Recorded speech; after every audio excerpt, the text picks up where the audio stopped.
ಬರ್ತಕ್ಕಂಥ ಕಥೆಗಳನ್ನಾಗಲಿ ಅಥವಾ ಉಪನಿಷತ್ತುಗಳಲ್ಲಿ ಬರ್ತಕ್ಕಂಥ ಪ್ರಮೇಯಗಳನ್ನಾಗಲಿ ಚಿಂತನೆ ಮಾಡಿದರೆ ಇದು ಬರ್ತಾರೆ.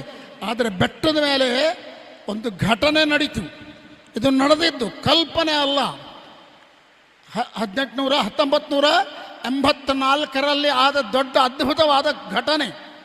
ಒಮ್ಮೆ ಬ್ರಹ್ಮೋತ್ಸವ, ಇನ್ನು 2 ತಿಂಗಳದ, 1 ತಿಂಗಳದ ಬ್ರಹ್ಮೋತ್ಸವ. ಆ 1 ತಿಂಗಳು ಬ್ರಹ್ಮೋತ್ಸವ ಇರುವಾಗ ಸಾಮಾನ್ಯವಾಗಿ ಏನಾಗ್ತದೆ ಟಿ ಟಿ ಡಿಯಲ್ಲಿ ಅಂದರೆ ದೊಡ್ಡ ಮೀಟಿಂಗ್ ಆಗ್ತಾರೆ. ಎಲ್ಲ ಡಿಪಾರ್ಟ್ಮೆಂಟ್ನ ಆಫೀಸರ್ಸ್ ಎಲ್ಲ ಬರ್ತಾರೆ, ಇ ಒ ಕೂತ್ಕೊಂಡಿರ್ತಾರೆ, ಚೇರ್ಮನ್ ಕೂತ್ಕೊಂಡಿರ್ತಾರೆ. ಏನೇನಾಗಿದೆ, ಕಾರ್ಯಕ್ರಮ ಎಲ್ಲ ಆಗ್ಯಾವೆ, ಎಲ್ಲ ಕಡೆ ಸುಣ್ಣ ಬಣ್ಣ ಆಗಿದೆ, ಇಲ್ಲ ರಂಗೋಲಿ ಹಾಕಿದ್ದಾರೆ ಎಲ್ಲ.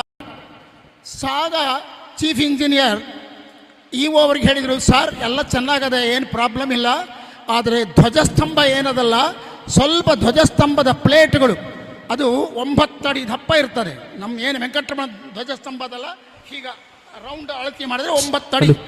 ಸ್ವಲ್ಪ ಪ್ಲೇಟ್ಗಳು, ಬಂಗಾರದ ಪ್ಲೇಟ್ಗಳು ಲೂಸ್ ಆಗ್ಯಾವೆ, ಅದನ್ನು ಸರಿಯಾಗಿ ಮಾಡಬೇಕು, ಒಂದು ಸ್ವಲ್ಪ ತೆಗೆದು ಸರಿಯಾಗಿ ಮಾಡಬೇಕು.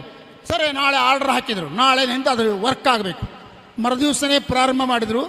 ಚೀಫ್ ಇಂಜಿನಿಯರ್ಸ್ ಎಲ್ಲ ನಿಂತ್ಕೊಂಡು ಮೇಲೆ ಅದು ಅಷ್ಟರವರೆಗೆ ಸುಮಾರು 100 ವರ್ಷದಿಂದ ತೆಗೆದಿಲ್ಲ ಅದನ್ನು ಮೇಲಿನ ಧ್ವಜಸ್ತಂಭದ ಬಾವುಟ ಅಂತ ಇರ್ತದಲ್ಲ, ಅದು ಬಂಗಾರದ್ದು ಇರ್ತದೆ, ಅದನ್ನು ತೆಗೆದರೆ ಏನಾಯಿತು ಗೊತ್ತನಾ, ಚೀಫ್ ಇಂಜಿನಿಯರ್ ಸ್ಟನ್ ಆಗಿಬಿಟ್ಟ. ಏನಪ್ಪ ಅದು ನೋಡ್ತಾರೆ, ಒಳಗೆ ಧ್ವಜನೇ ಇಲ್ಲ, ಸ್ತಂಭನೇ ಇಲ್ಲ, ಒಳಗಡೆ ಬರೇ ಬಂಗಾರದ ಪ್ಲೇಟ್ಗಳು ಕೂತ್ಕೊಂಡಾವೆ. ಒಂದೊಂದು ಪ್ಲೇಟ್ ಬಿಚ್ಕೊಂಡು ಹೋಗ್ತಾ ಇದ್ದಾರೆ. ಅಸಲ್ ಒಳಗೇನು ಕಟ್ಟಿಗೆದಿರಬೇಕಲ್ವ, ಆ ಕಟ್ಟಿಗೆಯ ಕಂಬನೇ ಇಲ್ಲ. ಕೆಳಗಿನ ತನಕ ತೆಗೆದ್ರು ಬಾಟಮ್ನಲ್ಲಿ ಒಂದು ಪೀಠ ಇರ್ತದೆ, ಆ ಪೀಠಕ್ಕೆ ಬಂದಾಗ ಹೀಗೆ ಬೊಟ್ಟು ಒತ್ತಿದ್ರೆ ಹೋಗಿಬಿಡ್ತದೆ ಒಳಗೆ, ಅಂದರೆ ಅಷ್ಟು ಕೊಳತು ಹೋಗಿಬಿಟ್ಟಿತ್ತು. ಏನೇನು ಕಂಬನೇ ಇಲ್ಲ.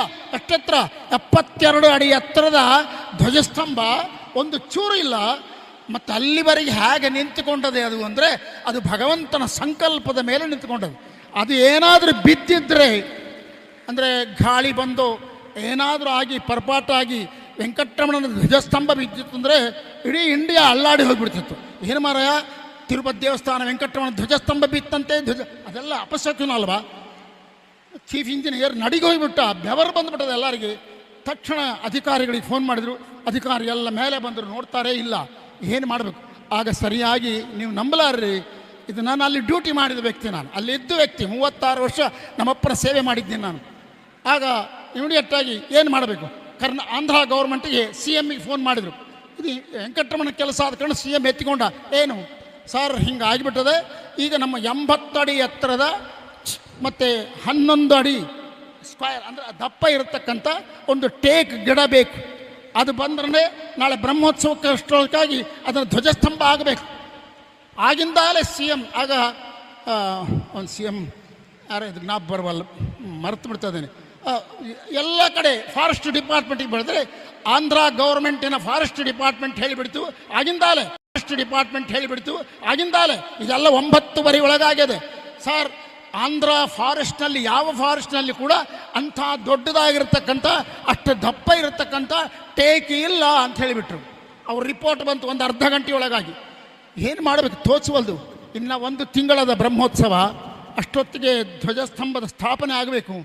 ಕೈ ಇಟ್ಕೊಂಡು ನಮ್ಮ ಅಧಿಕಾರಿ 9:30 ಆಗಿತ್ತು ಕೂತ್ಕೊಂಡಿದ್ರೆ ಬೆಂಗಳೂರಿನಿಂದ ಒಂದು ಫೋನ್ ಬಂತು. ಅಯ್ಯಂಗಾರ್ ಅಂತಕ್ಕಂಥ ವ್ಯಕ್ತಿ, ಅವನು ಆಗಿನ ಹಿಂದಿನ CMಗೆ ಚೀಫ್ ಸೆಕ್ರೆಟರಿ. ಆತ ನನಗೆ ಈಗ ಮೆಸೇಜ್ ಬಂತು, ವೆಂಕಟರಮಣ ಧ್ವಜಸ್ತಂಭ ಹೋಗ್ಯದ ಅಂತ ಹೇಳಿ, ಅದಕ್ಕೆ ನೀವು ಏನೋ ಪ್ರಯತ್ನ ಮಾಡ್ತಾ ಇದ್ದೀರಿ ಅಂತ ಗೊತ್ತಾಯಿತು.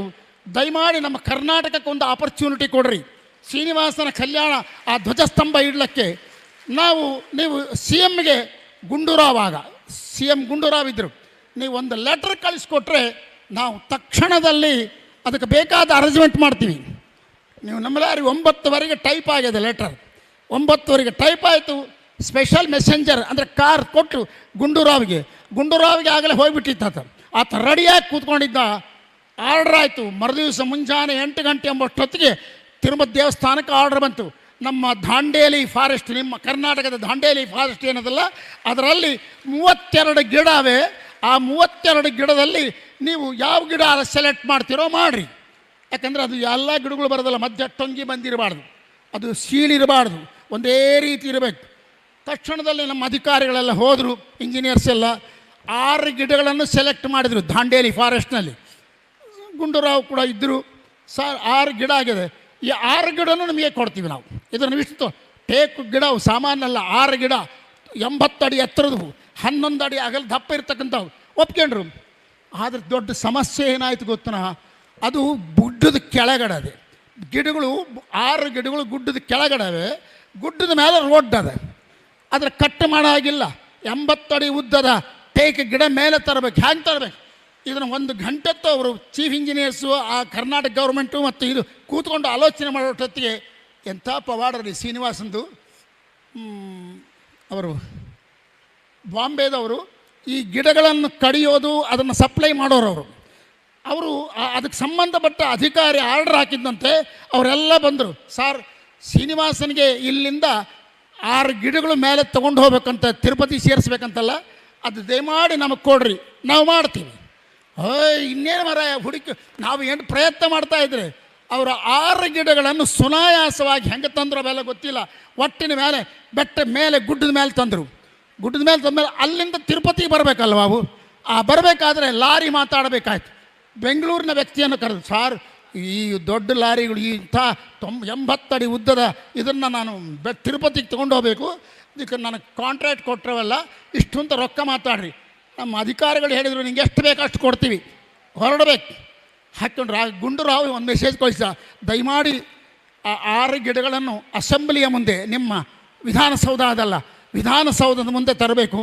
ನಾವು MLAಗಳು, ಮಿನಿಸ್ಟ್ರು, ನಮ್ಮ ಬೆಂಗಳೂರಿನ ಜನಾಂಗೆಲ್ಲ ಅದಕ್ಕೆ ಆರತಿ ಮಾಡಿ ಏನು ವೈಭವರೇ ಅದು.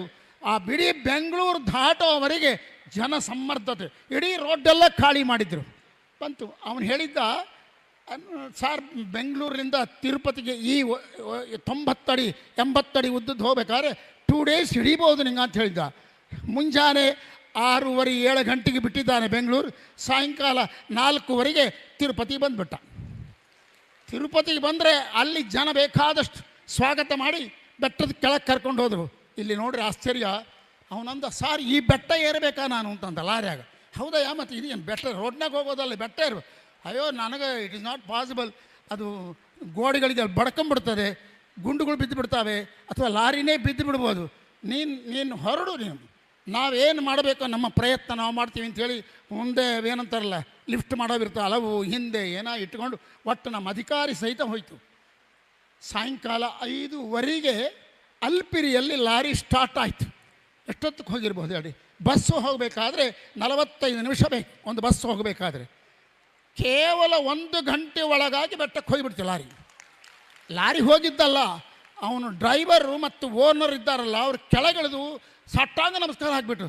ಸಾರ್ ಸತ್ಯ ಸಾರ್, ನಾನು ಹೇಳ್ತಾ ಇದ್ದೀನಿ, ಇಲ್ಲಿ ಅಧಿಕಾರಿಗಳು ನೋಡ್ತಾ ಇದ್ದಾರೆ, ಲಾರಿ ಇನ್ನೇನು ಗೋಡೆಗೆ ಹೊಡ್ಕೊಂತು ಬೀಳ್ತದೆ ಕೆಳಗೆ ಅಂದಾಗ, ಆದರೆ ಯಾರು ಕಂಡಿಲ್ಲ. ಆ ಲಾರಿನ ಹೀಗೆ ಎತ್ತಿ ಇಟ್ಟಾಗಾಯ್ತು.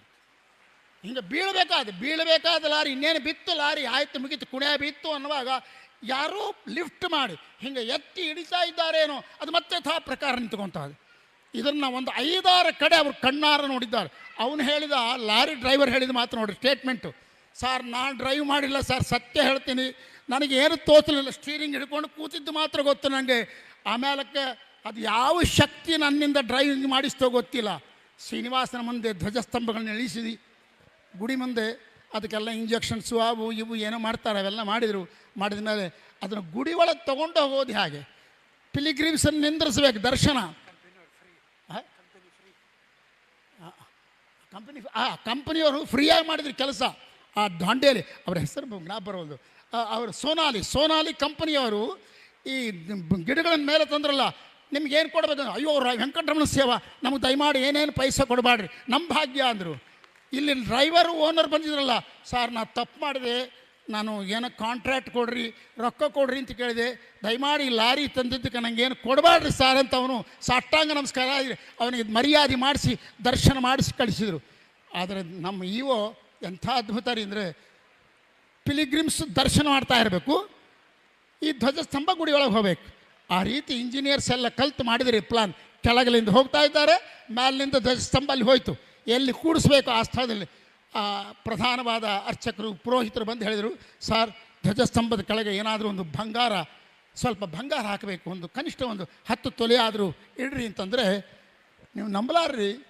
ನಮ್ಮಪ್ಪನ ವೈಭವ ಅಂದರೆ ಹೇಗಿರ್ತದೆ ಊಹೆ ಮಾಡಲಿಕ್ಕೆ ಸಾಧ್ಯ ಇಲ್ಲ. ನಾನು ಹೇಳಿನ ಜ್ಞಾಪಕ ಇರ್ತದ ನಮಗೆ. ವೆಂಕಟರಮಣ ಮೈ ಮೇಲೆ ಪ್ರತಿನಿತ್ಯ ಎಷ್ಟು ಬಂಗಾರ ಇರ್ತದೆ ಹೇಳ್ರಿ ನೋಡು, ನೀವು ಹೇಳಬೇಡ.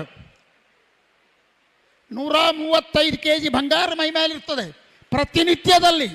ಅವನ ಕಿರೀಟ, ಅವನ 2 ಶಂಖಚಕ್ರಗಳು, ಅವನ ಕಟಿಹಸ್ತ, ಅವನ ಹುಟ್ಟ ಪೀತಾಂಬರ, ಅವನು ಹಾಕಿಕೊಂಡ ಲಕ್ಷ್ಮೀಹಾರ, ಇವೆಲ್ಲ ಕೇಳಿ ಕಲ್ತು 135 kg ಬಂಗಾರ ಮೈ ಮೇಲೆ ಪ್ರತಿನಿತ್ಯದಲ್ಲಿರ್ತದೆ.